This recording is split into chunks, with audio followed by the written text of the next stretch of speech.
weather, isn't it? Especially maybe over the snow, right? Don't worry, Chuang, Koyi, no, it's our spring. Are we excited? Spring's coming. Yes. We got the winter, and then they were spring of the to last year, we come to the okay? Maybe Scherlom Trinity Church, maybe no more or little size store, get a very layer, pay the chart, pay you okay, e-group or church okay. And I think that will be like something different and new, and then maybe we have to attract dân dạy bé lo là để bây giờ cho là tốt cho bé rồi đó, okay? Tháng 3 là được thị trường đó, bây giờ một chạy được thị đó. So excited. Spring's coming. Yeah, dân này, tháng 3 là chạy được thị đó. Amen. This week we are talking muốn chỉ tàu sao ở thành cho sĩ chết. Cũng welcome đây ở cho lúc nào qua hôm nào mà chỉ có một cái này xuất tụ đó. Còn nếu qua hôm nào rồi nếu lúc xưa sao thì lúc nào cũng xuân hoa chỉ cho lù mà chỉ cái này khởi tàu hoa chỉ cho lù. Hoa chỉ cho lù nha, ít cho lù mua xe thì ở ta phảiอยู่in the long run. Để hay cho thầuอยู่mua xeอยู่rất xa. Là chúng ta chỗ sư phụ cho cái cho thằng nào thế rồi bác sĩ cho được cả tôi đi làm cái it will make you make the right decision for you, and so that you won't drift to the left or to the right, that you will go straight to what you learn. Bây giờ là một số cái gì vậy? Nên rồi cái một số cái là tâm, thảo văn chỉ là văn chỉ cho lũ, văn chỉ bé ở chỗ cái cho lũ, theo văn chỉ ở chỗ hạt địa, đây nhớ cho tên nó, cái nhớ chuyện này, bây giờ tôi vẫn chỉ có. Yung là nhớ lúc trẻ ở chỉ hơn nên sản tế hòa tới chỉ hơn lúc trẻ ở những cái hòa ở cái ban chế cho bé và chỉ vì bé tôi hôm nay bé chơi cho cái nhau ở cái chơi cho cái chiếc cho dùng cho cái cái lú và chỉ hơn nên bé sẽ tôi mong cái lú cả bé luôn đang nhiều vấn đề gì thế hòa học học cái lúc xưa nhỉ và chỉ cho cái gì mới giàu lúc trẻ lúc giàu lúc lú lúc xưa lúc lại chính chú bé là cái lú nào và chỉ thấu chế hợp bây giờ khi các cháu lùi vào mất xoay khi cho các tiêu chí sử dụng này, amen. Giờ này ta biết câu hỏi của tôi bé họ tôi sẽ chẳng xem hiểu trong câu gì này của bé thế sẽ chẳng xem hiểu trong câu cho cái ý thằng cái bao này mất được ok nên hai đứa lo nên hai đứa then the king was deeply moved and went up to the chamber over the gate and wept. And as he went, he said thus, "Oh, my son Absalom, my son, Absalom, if only I had died in your place, oh Absalom, my son, Samuel trong cổ chúa nghĩ trong cái báo này là, and Joab was told, behold, the king is weeping and mourning for Absalom. So the victory that day was turned into mourning for the people heard it, said that day, the king is grieved for his son. And the people stole back into the city that day, as people who were ashamed steal away when they flee in battle. But the king covered his face, and the king cried out with a loud voice, "Oh, my son, Absalom, my son, Absalom, my son." Hôm đó khi cho bé cho chị hạt dù ở ý lên chị rong tay cho mình nhỏ ra đi trả rồi mình cả hạt ba nó chỉ rong qua ra đi trả. Giờ bên thì chỉ tu character chính là nhớ hồng Bible. The greatest man in the Bible, chỉ tu hậu nhớ không phải là cô là sao? Cái theo mà tôi chỉ tu nhớ hậu, the greatest man in the Bible. Chỉ tu ở chính này ở nhớ hậu phải là cô à, và cái hạt là inspire đó là này. Okay, cái thứ nhất chúng lại anybody trí thông. Giờ có cần đến mấy cái này số trí thông là chúng ta yêu rồi cha. Peter see, trí thông là trí thông là yêu rồi cha Peter ta. Like that. Okay, that's two. Joshua. Yeah, that's great man in the Bible. John. Yeah. Jesus, good. Yeah. Yeah, if Jesus is not on your list, you can know the greatest man in the Bible. Number one should be Jesus, right? Amen. But maybe Abraham, Noah, But maybe this, it has to come to a conclusion where David is in there, right? King David. King David came to Israel as the greatest king. First king just saw David into second king, after Saul. And he was one of the great kings. But, Lucia gave out David, poor hang, because Nututu Aslam, Tola.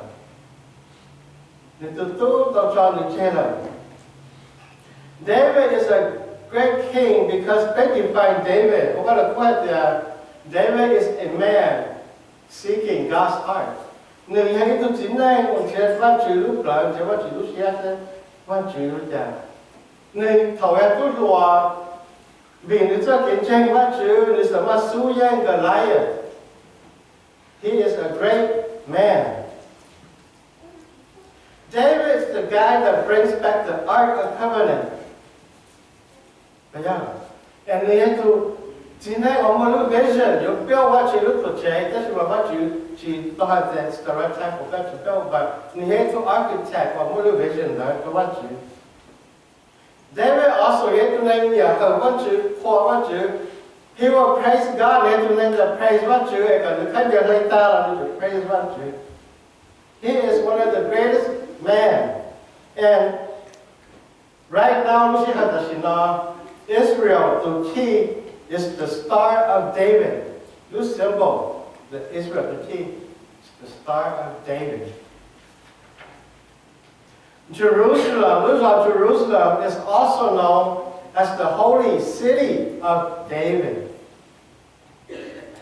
Jesus, Jesus is also known as the son of David. David, you have to writer, you have to songwriter, you play music. David, right, the Lord is my light and my salvation. Who shall I fear? He also wrote in the short there, the Lord is my shepherd, I shall not want. He wrote the part, bless the Lord, O my soul. Bless his holy name. David is a great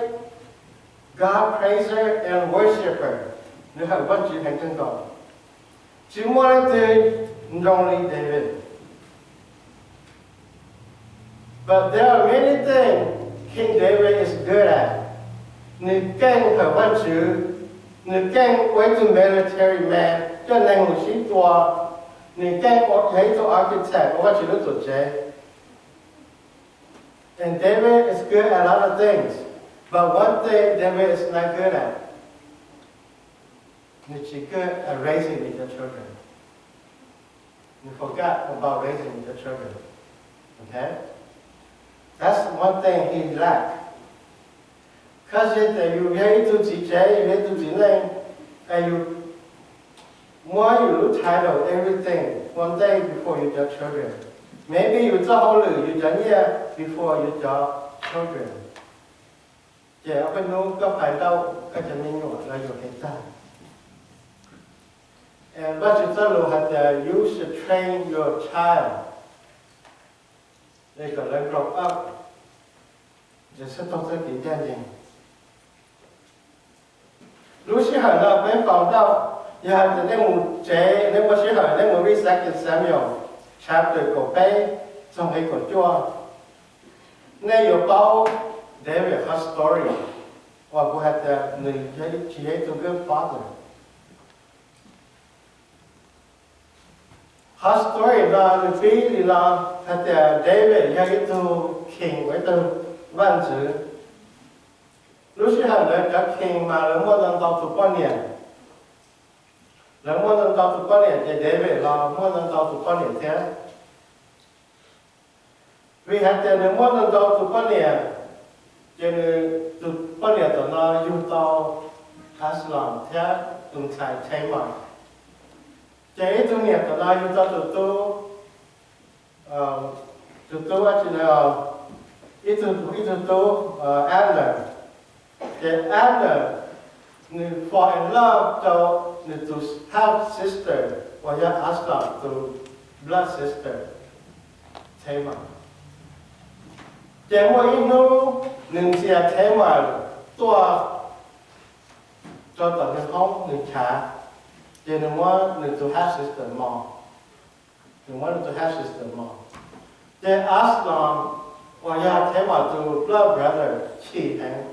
cho nên họ lên lúc xưa nếu cứ chỉ nghe thì in lúc tôi cũng mất cái tôi hát brother đó tôi cái tôi nhưng mà em là tôi cái tôi cho nên tới Scherlom tôi mới em là tôi cho em là tôi là cho King David nó cho hạt thì em là mua thế mà cái King David chỉ hành nó đấy. But he didn't do anything about it. He didn't do anything about it. He didn't do anything about it. And then Scherlom more and the Torah. Okay, David. So more Scherlom trong một exile. More in địa tật còn lúc rộng trong một nhỏ cho sáng độ. Trong một nhỏ cho sáng độ chỉ một hạt thao là thì chỉ mua sò là chỉ mua nhau ok cho họ là cái Scherlom muốn cho ít cho nên mà nhớ sáng rõ cái là cứ chỉ gì cho nên là cứ chỉ gì hay là chỉ nhau để về là ở từ này từ king ở văn chương nhớ cho họ Scherlom chỉ nhau mà có giờ mấy từ king nữa cho nên là Scherlom sơ thì cho nên ở sáng rõ我到一般他还就中，放咗落我日子來多，嘅我David lúc nào cho nó hồi Jerusalem我David第一等我David第一等嘅David佢一生到啦，你拎子啊，佢冇一生到啦，佢冇一生到啦嘅，你拎子後放到一個他下生到聽嘅นู่來嚟做西多。lên gì thế lên tu tua sĩ tua nè tua sĩ tua miền Bắc đâu muốn nút tới muốn lên cầu phá tu Israel tua it's a civil war muốn lên cầu tu Israel tua ý tu ở tua là ya Scherlom và ya David tu thằng ấy tua là David mà qua thì một tu mi tu Scherlom wajah ku hadam stok ko achalo ache puto no la na makwa na hata ore cha ku yang ilang si ku che che ko tu na si to tu tu mai tu to la ku yang ilang si ku ore cha yo ke wajah ku tu la che tu mo ku lai tao che tu mo ku chao to nó nói chuyện si to ku tu la che to la ka nhưng mà sáng lọt cho hạtกูจะเล่นซีในช่วงจันว่ากูจะไม่หยุดชีวิตรถตัวแต่ชั่วโมงมั่วเปล่าคอร์วิสันยังไม่มาตื่นเรียกว่าเราคุยมาตากูให้เนี่ยมาตื่นแบบเฉยนี่ยังเชื่อเปล่าคอร์วิสันอาจจะว่าเลยจะเดวิด is a bad father เด็กอีอาจจะเดวิดเปล่าอาจจะhọ là chuyện này cứ mua tay mình họ lúc chế là ta chỉ chỉ quá chỉ đi nữa này he do nothing about it nó bảo hay no problem nó chỉ quá chỉ đi nữa này nó bảo hay thì em là mua thế mò như chỉ quá chỉ là như chỉ mà hai án rồi thì có ở đây đâu mà chỉ hơn là nó mình tu giờ không có cái tu mò đi đâu anh như chỉ mà hai cho thế mò em conquer nữa thì conquer nữa hai đứa cho nữa thế như chỉ mà hai đứa cho nữa tu aslam mà wisdom cho nữa thì vì thì cái ở đây nó là tất nhiên mà có việc chủ sau ở đây cái chủ sẽ chỉ thế he ba mình nhủ là người lên gì là người chim muôn hai he know that there is a problem that the thầu và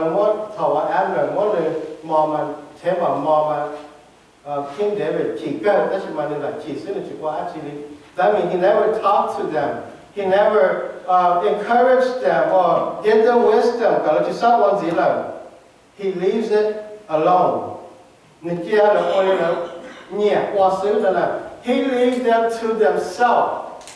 người kia cho mình nhủ là ôi là qua because maybe he's too busy being a king là cả lúc cái thời cái sự việc khác cho nên cho mình nhủ and that is like the title is too much important của lúc đây chẳng chán là của chú quá rồi nên cho mình nhủ là kêu anh này yêu xe bây giờ mình nhủ cái sao kêu yêu xe đó lấy bây giờ mình nhủ giờ bây giờ là yêu xe giờ bây giờ này giờ chỉ bây giờ hay chỉ tao là ôi cái sao cái sai cái à giờ mình nhủ chỉ cho nọ đó ha qua nó mọi đồ là nó tài gì là chẳng tác cái gì nó ứng dụng thế đó cũng mà một đó tôi mình nhủ nọ cái việc chế này cũng một đó tôi mình nhủ nọ cái việc chế như chỉ qua là đây là chắc chắn ba thế còn muốn nọ thì đây là cái nọ thế là chỉ làm chế thế này đó chỉ qua tàu mà yêu cả lần rồi là chúng tôi cũng cho là dùng rồi thế mình sẽ hành động này thế này sao tôi sẽวันแรกเราจะเห็นชื่อเราจะก็แค่กุศลหรือชื่อเราหรือจะไม่หน่วยสิ่งนั้นจะอะไรฉันหนอจะอะไรอย่างนั้นหนอหรือรู้เลยหรืออยู่เลยหนอหรือลองเชียร์อยู่เลยหนอแต่เจก็รู้เลยเขาเป็นรู้เลยมันชีวิตจะมีอย่างหนอแล้วก็แล้วแค่มาซื้อไหนแต่ไอ้คนเช่นเดียชีวิตเจแล้วเจก็เลยจะมีเจก็เลยการเรียนนั่นแหละถ้าชีวิตเราจะเรียนเจก็ตัวชื่อเราตัวหักสายก็สายกูเลยอาจจะไม่ยอมแล้วชีสายหรออยู่เลยหลอกสุดจะเป็นชีสายนะหากมันไม่ชีสาย这样比例呢，咱们女娃嘛，有接了我里了，我有些里在北接了，我有些的，有些的，有些天了的，那有给了，我有三十多，很多些红包。แต่เป็นสิ่งแค่เป็นมันอย่าง respect authority respect เนี่ย respect สิจะเราเจแล้วก่อนจะเราแล้วก่อนแม่ครูเลยชิงชัยแล้วเจแม่ครูแต่สิ่งนั้นในทุกวันจะไม่อย่างเราตัวแม่ครูกับเช็คกันได้แล้วแต่ว่าแม่ครูจะมูก้าวแล้วนะcho phá tiền liền xí theo tổ chínhtuaแล้วchỉ cả theo đi chân thủ bé theo là chân này nó bé mua thì chân thủ bé chỉ mua nhau thì bé chờ là bé này cái gì cũng chỉ tao cho bé and we learn to accept là luôn là no là no cái điều chỉ lấy họ cũng chỉ mất nhiều đó ta chỉ nó là chỉ cái hành no cho lại chỉ là muốn theo là chỉ nó hành no chỉ là muốn rồi là xứ nè thì bảo ok, vậy tôi giờ cái số sinh nữ tới lại không là it's not right, right? You have to tell yourself sometimes it's no. Don't fall in the real world. Chia tay nó thì you will never get a yes. You will sometimes get a no. Giờ cái gì giờ chỉ có theo là yes and try chỉ có một tầng thao rồi là in hút từ lấy một tờ real world lấy một sáng đó lấy quá hối lử lấy một tao tên là lấy chỉ tao they get a no là you're very disappointed là you're more stressed là you're hạt cũng nhẹ cũng chỉ dễ chịu quá đó cũng quan trọng nhưng học chịu quá đó cũng lấy cái chỉ là hết rồi là như thế này nhất gì dù là chủ theo là quá khẩn nhanh đi theo là quá khẩn nhanh lấy chỉ báo ở lần sau chỉ là tay sẽ là lấy với bia sứ là nếu như bảo thì lấy với bia sứ ta sẽ cho you pay what rồi là because you have to let them know it's no có qua là cái gì and you don't have to like me có chuyện gì cũng it's okay parents that I hate you yeah bây giờ mình người ta cũng giúp có gì Uchinya ka ka chi yo ha bu sa to. It's okay. Uchinya ka to friend ka zu uchinya ka. Gu ya ka ji. It's okay for you to hang me. Gu tell ka we erase ka ka pao how right or wrong. You are like your friend at school, and it's okay if you hate me for now. That's the whole conversation cái phó thì cũng như các chị này, họ chỉ nhớ là hay nhưng mà mất trâu này. And David left at the David well actually you leave it alone. You get the menu what you share, and that's how. So that's how Aslam semua itu tak berdoa. How you got to show up in your child's life. Okay? That's it. Now you have to show up and let your two life together once in a while. You got to be there. It's very important. Họ show up là lúc xí hờ mấy lúc xí hờ actually Aslam they invite người chị theo ý cho Prince mù nó ý pro mỏ ok lúc xí hờ đó ám rồi mù theo đó. Đó là都係你節目咧，就係你自己感冒，傾偈咪自感冒，那不忙的，然後去講得啦。去為咗傾偈咪自感冒 show up，但你都不忙的，有時候呢，阿是老師我，你都 help brother 多，乜嘢多，你哋啦，乜多啦。然後呢，傾偈咪嚟處理啊，拎住嚟多睇拎住係多嘅都用寫落嘅不實嘅。不定的只是多的呢，不，你只 show up 呢，你只 show up， 你只干去，只 show up 就是做你能只差不多，这还是生活安很多。Showing up is very important. As a leader, as a pastor, as into job, as a parent. 原来你每一下子，你去我下子你来你 show up 是了这种些了。แล้วลูกเขาจะ change เลยนะแล้วแค่จะโอ้กูพูดตัวนั้นมาหนึ่งในน้องก็ทำผมก็หมอนะมันนึกคุยกับถึงหมอนั่นน่ะ show up is very important เนี่ยคนจะหา Austin Power แล้วหมอวิเอตอน graduate energy ที่ show up ยังแล้วนี่สาวมาช่วยบอกนี่จีครับตอนนี้นะอันนี้ก็เรียกว่าแต่ daddy wasn't there นะ it is very important ตัวมีหมอนะ Chẳng tránh cho tụi mình nhiều hàng yêu may sát để yêu chỉ khổng chế thế rồi cái này rất là cho tụi mình nhiều chẳng tránh hàng là họ thích bê is David's pride you lúc bê you lúc con lúc bê you have pride nữa hoặc tao cho you lack of parenting you cho mình nhiều và lúc cuối kia thì thầu David mua Aslam giá tờ rồi almost 10 years King David chính đạo Aslam thả ra. Nếu chính đạo là tụi tú thả là chính đạo là tụi tú mong là for 10 years. Why? Because người lúc thái độ thế này, người lúc bày thế này. Mấy giờ của anh này hai đâu giống như đây là chủ muốn chơi đó. Ông chàng đây không? Đây là tông hồ. Anh ta chỉ kia xin phải chơi đây mà. Xin này yêu lúc thái độ là cho lọ qua lần thế này. Yeah. And if you think the title is more important than your children, because you can't talk to them in your title, you drift away from your kids now. You lead them to their way. For 10 years, all the tung girl got you tired, you have pride, and you have to know more. Don't call you talk to tea, so you have to mean your name. They got to understand you. If you to tell them that I forgive you, cô già chỉ cho con. Các bà hai con có tiếng nhỏ thì cô già chỉ cho con này. Nếu có nhiều cái nếu có nếu bị chỉ là để cho những lúc sáng họ chỉ cho là như thế cô già chỉ cho con. Các em một từ tú, các em một từ sai, cô già chỉ cho con. Nếu bà già cá từ prodigal son, nếu cho nên chỉ cho nghe cho một sĩ ta nói cho con đánh chúa. Chỉ muốn con trâu là chỉ giả là lúc gì là I forgive you lòng ta khá là chế tụi mình tốt đó là he forgives you have to forgive your child, or your kid, or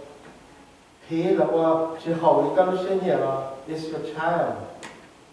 Say you're sorry. Say you forgive them. Amen.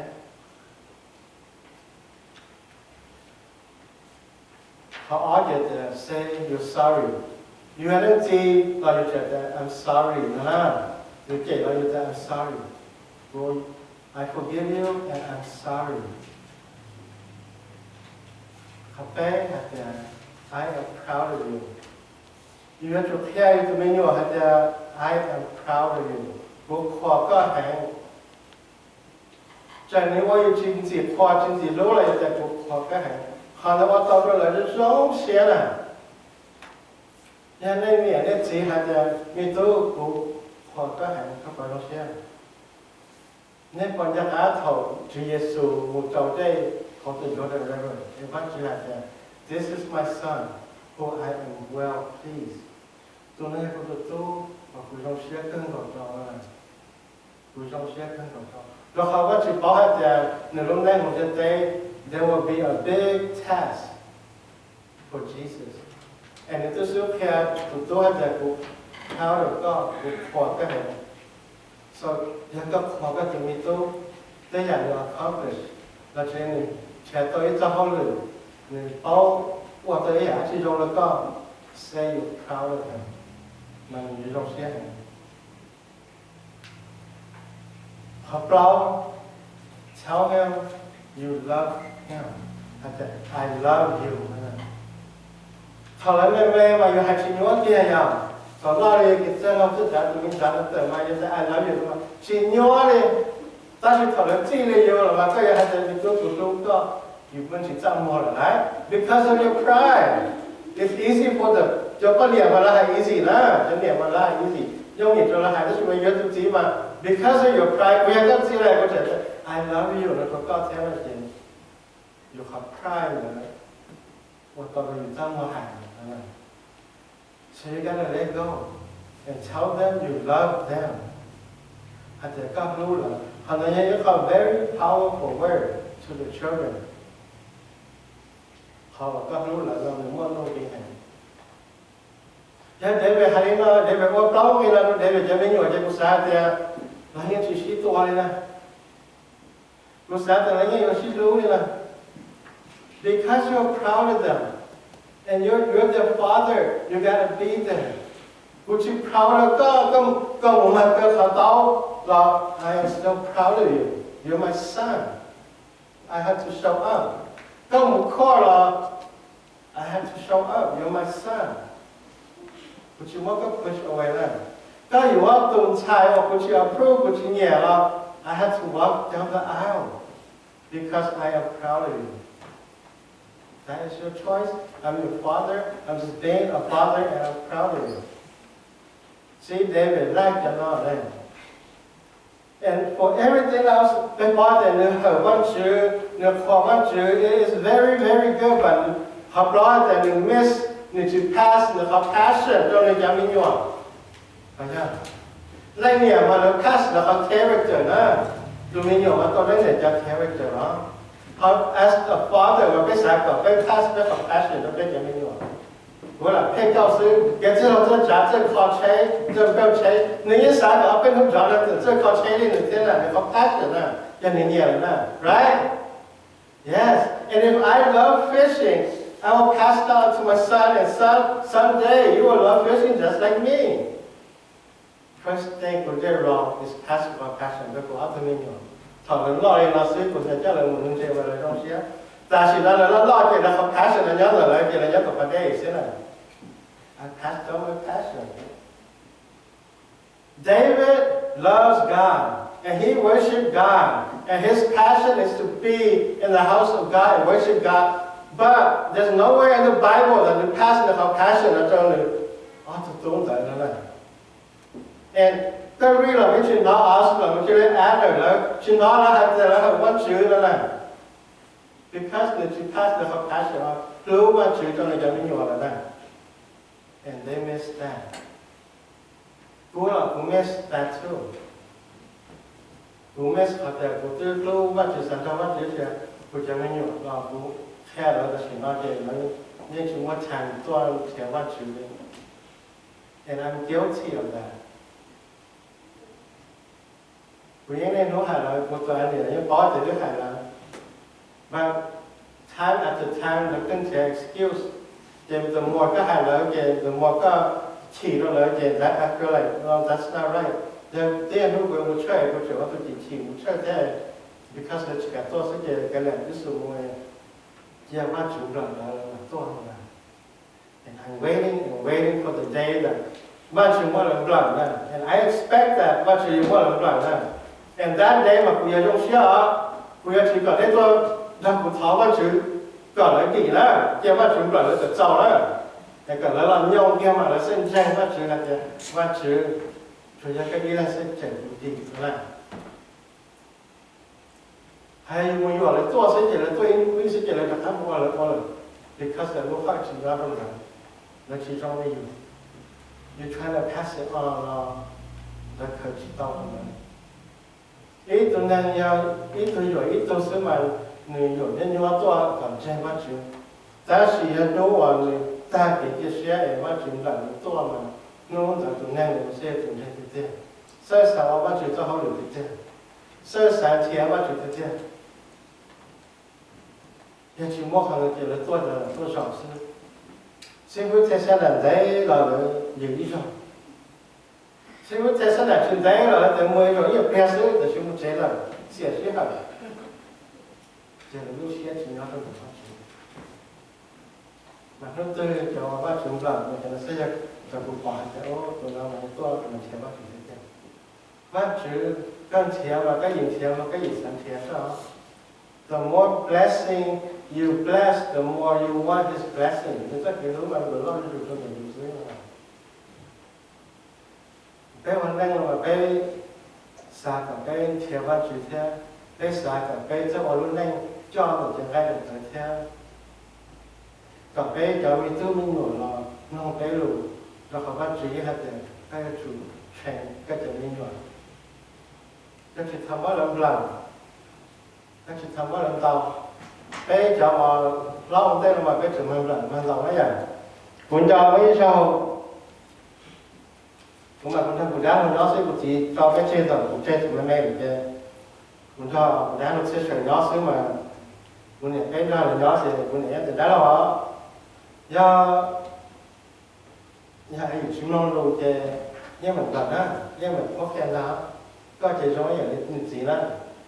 cho nên mua auto tôi ra của test thế mà cái đó là mà những nhộng cơ nhà tiền người mua tế là đó cái cho nó mà sắp từ là giống cái chỉ lọt từ là giống cái được bỏ hết rồi thì bằng cái thằng người mua kia cái tôi lót xứ cái nó sẽ là cái là giống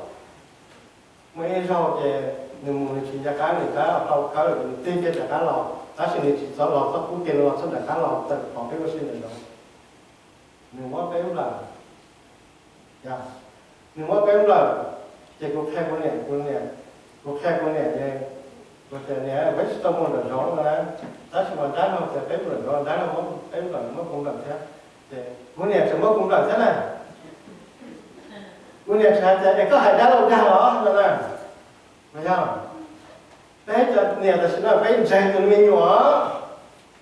ta chỉ cho mình không mà làm dành từ lòng á phải không trong các chỉ khai các từ mình nữa khai rong theo khai rong thì ta nói được khen đó nên thứ bỏ ra những cái đúng là ta nói khen này phải không ta nói khen thì nó trả sẽ chỉ nó chỉ là mặt to xí này sau đó mặt to thì ta nói cho bóng là chân nó không lử xí này vì cái chuyện khen cái chuyện mình nhổ này nên là cái chuyện khen cái chuyện mình nhổ cho nó respect authority đó nên để về khen để về cho mình nhổ để về mỗi xe nó cho mình được thế, tôi sẽ để nó tôi muốn nó có được cố hành là áp dụng trong hành, đó không mà tàu xe thành trong hành nữa, tôi lo xe trong hành, mà là người ta sợ là mình có cái tin này, mà bác chỉ có mong là cho cái tin đó này, đó chỉ và áp dụng nó để xe để sợ mình sẽ được làm được. David rất tuổi trẻ và qua tôi David rất tuổi trẻ và chỉ cần David ba thế thì mà cần từ tôi cho là một complete. So the story là theo tôi đã biết bảo hạt là even you had to name her one chữ lúc one chữ của lý cha là you lack in color cần you to fulfill you shall you believe là sao chỉ nghe được tận thế thầu lúc xưa hỏi mà một cái tốt to là qua của cha là việc xa ra các hoạt động cái gì nó cũng phải cho nó làm thành lý thầu thầu to là cái lý thầu là nó sẽ lý cha and the best as a parent teach your children do the right thing respect the elder và sao chỉ cho lòng sao tận lòng cho lòng vì bé chào họ bé chỉ tao ta chỉ bé tao họ bé chỉ chào hiểu nhé thầu bé miệng dòng bé chỉ tao theo tên nó ta chỉ nói cho miệng dòng tao ta chỉ bé tao cho kẻ theo hạt nhà nó các chị lái thì các chị lái xe các chị chỉ vào đó có thì các tay một cái là chỉ vào đó có xe họ ta chỉ nói cái chuyện nhiều tao họ thì một số chuyện tao họ nói là chỉ một chỗ đó cũ nhà một chỗ đó cũ giờ thầu bé này gì bé không nhiều dầu bé chỉ tao giờ bé sẽ xả mỗi giờ bé từ mình nhỏ giờ bé chỉ một chỗ cái cháu xe giờ khả năng họ ở tao giờ cái cho người nào để cả bé bao chuyện bé cho mình nhỏ còn ý là trên văn chữ là một passion cho là cả lại bao respect the elders là chỉ để cho lo là dạ hôm nay giờ học sẽ để chuyển trang thành cho bé cho Christian trong trên văn chữ còn bé sau rồi cho nó outside this is what they to change the world that they change the world from the inside out mà don't try to change from outside in. Amen. Thì văn chữของcông một chỗ này, còn nếu bóc ra để luôn này một gì thế, rồi họ bé hải họ xong xứ thì bé thì hải họ thể thì bé xã thì it's perfect, but in reality nhưng mà là những họ flaw. Cũng một gì đó là của bỏ, in a picture frame, thì lúc mấy thằng bé bị cho họ là picture frame đó, là frame là 90% angel. Chưa chục % là trong phim coi những chồng thứ tiền này, 10% other. Để cô xã thì mấy chị truyền lại thì có 10% other, it is true. Because it's true because đây là những 10% other thế dạ. Đây chỉ là 100% angel. Đây 90% angel, 10% là đây là other. Nên đây như parent để lý do này là gì? Đây chỉ mình nhỏ là lý do này thế. Dạ. And I would tell them as a parent, as a dad, là nhà họ nhớ chấp lời truyền cho tôi. Đó là tôi là mà chỉ cho chơi một cái chân sai. Đó là chân sai nó mà những nó rủi ro, dạ. Nếu mà người đó không là chân sai nó rủi ro vậy. Rồi họ là sẽ mua rò nữa. Amen. Rồi họ lúc sẽ hỏi Aslan what Aslan the sister Tamar mà mong về Abner she's not anything from Nila and getting into college because maybe we like to forgive her but Aslan need to forgive her. He has a grudge on his half brother like and he actually did kill him. And the paper chỉ cho lục cái đi nó có cái bao mình chỉ cho đấy rồi, theo cái bao as a parent cái mới phải chú ý, cái mới phải học được qua, theo cái điều này mình nhỏ. Để cả lúc nào cái tôi yêu cầu là cho một ba cái lúc này, cái lúc về và chỉ là pastor, chỉ là pastor, chỉ là lawyer, chỉ là movie actor, cái bút là bây giờ tôi có trò thi off, bây giờ mình nói, bây giờ trò thi yêu đây, hàng bây giờ tiền qua gì rồi xe, bây giờ tôi hài lại, amen, bây giờ là tổng xe, tôi vẫn chỉ tôi vẫn chỉ cho mình, vẫn chỉ bây giờ trong chỗ cái sao đủ lúc nào bây tôi cần, có bé là người dân gì bé cho kẻ bé cho mình nhỏ vì có cho đủ hạt chơi and we have to train them to walk in the right path. Ai giờ linh quan chứ bé trong xe thì các thằng chú đi cho bé cho hậu kế và tên lù là việc bóng cho khả rồi và bé và cần tàu các là theo bé cho mình nhỏ thì giờ các thằng chú đi giờ tụi chưa rồi là lúc xe quan chỉ cho các cao là cho khá là cho cao because cháu vào mình nhỏ mù thì là cái loss mà quan chỉ các thằng rằng nó mà cho cao thảo uống quan chỉ là nhữngตัวของเชอไปหันก็ขอก็น้องโดลงทุนของทุกก็ because they lack knowledge ว่าจือในช่วยกันไว้ว่าจือนู้นเราจะก็ผมก็มองเราก็จะมีอยู่ในนั้นเราผมรู้สึกเฉยๆตัวตรงนั้นจะเราสนองล้อมประจาเรามอสเยอะเราก็มีก็อยากขอใช้ก็อยากชอบเก่งก็อยากชอบเชียร์เราสั่งเห็นชอบเชียร์แล้วก็เราสั่งก็ชิดชมว่าจือเจ้าก็ใช้เลยเจ้าก็รู้เจ้าก็ทำยังไงแต่รู้สึกว่าเสื้อวอชอบชอบตัวไม่ใช่ก็จะมีหมดตั้งแต่นั้นที่ถ้าจอดรถก็ต้องรู้จีสิ่งที่เราชอบ Amen.